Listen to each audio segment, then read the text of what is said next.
ভেনেজুয়েলার রাজধানী কারাকাস ও দেশটির বিভিন্ন স্থানে ভয়াবহ সামরিক অভিযান চালিয়েছে যুক্তরাষ্ট্র।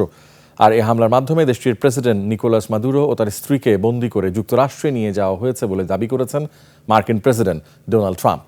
তবে প্রেসিডেন্ট ও তার স্ত্রী কোথায় আছেন তা জানা নেই বলে জানিয়েছে ভেনেজুয়েলা কর্তৃপক্ষ। মার্কিন হামলাকে সন্ত্রাসী আগ্রাসন অভিহিত করে রুখে দেওয়ার হুঁশিয়ারিও দিয়েছে কারাকাস। অন্যদিকে ভেনেজুয়েলার চলমান পরিস্থিতি নিয়ে উদ্বেগ ও নিন্দা জানিয়েছে রাশিয়া, কলম্বিয়া এবং কিউবা। বিস্তারিত জানাচ্ছেন আফসানা নীলা।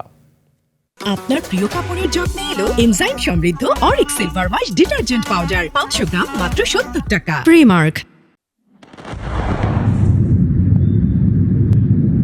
ভেনেজুয়েলার রাজধানী কারাকাসের বিভিন্ন স্থান যুক্তরাষ্ট্রের বোমা হামলায় কেঁপে ওঠে স্থানীয় সময় শুক্রবার রাতের পর থেকে সকাল পর্যন্ত চলে থেমে থেমে হামলা।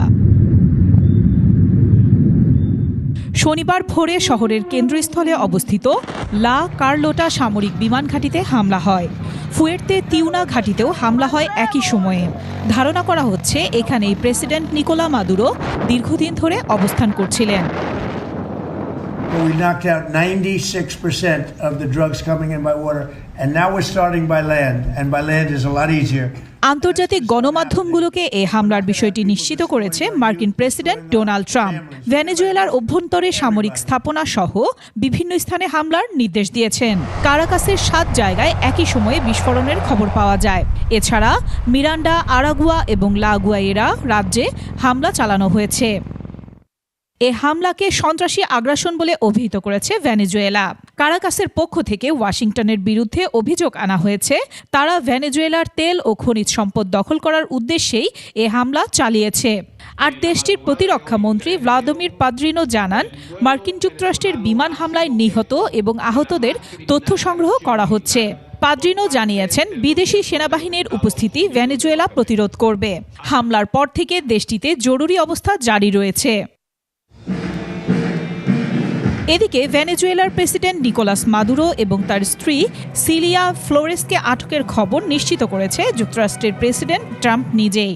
তার মালিকানাধীন সামাজিক মাধ্যম ট্রুথ সোশ্যালে দেয়া পোস্টে ট্রাম্প জানান, যুক্তরাষ্ট্র সফলভাবে ভেনেজুয়েলা ও দেশটির নেতা প্রেসিডেন্ট নিকোলা মাদুরোর বিরুদ্ধে একটি বড় পরিসরে হামলা পরিচালনা করেছে। এ অভিযানে মাদুরো ও তার স্ত্রীকে আটক করা হয়েছে এবং তাদের দেশটির বাইরে সরিয়ে নেওয়া হয়েছে। মার্কিন পররাষ্ট্রমন্ত্রী মার্কো রুবিও জানিয়েছেন, মাদুরো এখন যুক্তরাষ্ট্রের হেফাজতে থাকায় ভেনেজুয়েলা বিষয়ে আর কোনো পদক্ষেপের প্রয়োজন নেই। আর মাদুরোর জীবিত থাকার প্রমাণ চেয়েছে ভেনেজুয়েলা। যুক্তরাষ্ট্র এ অভিযানকে চলমান সামরিক তৎপরতা হিসেবে দেখছে। প্রেসিডেন্ট ট্রাম্প সাম্প্রতিক দিনগুলোতে ভেনেজুয়েলায় স্থল অভিযানের ব্যাপারে বারবার হুমকি দিয়ে আসছিলেন।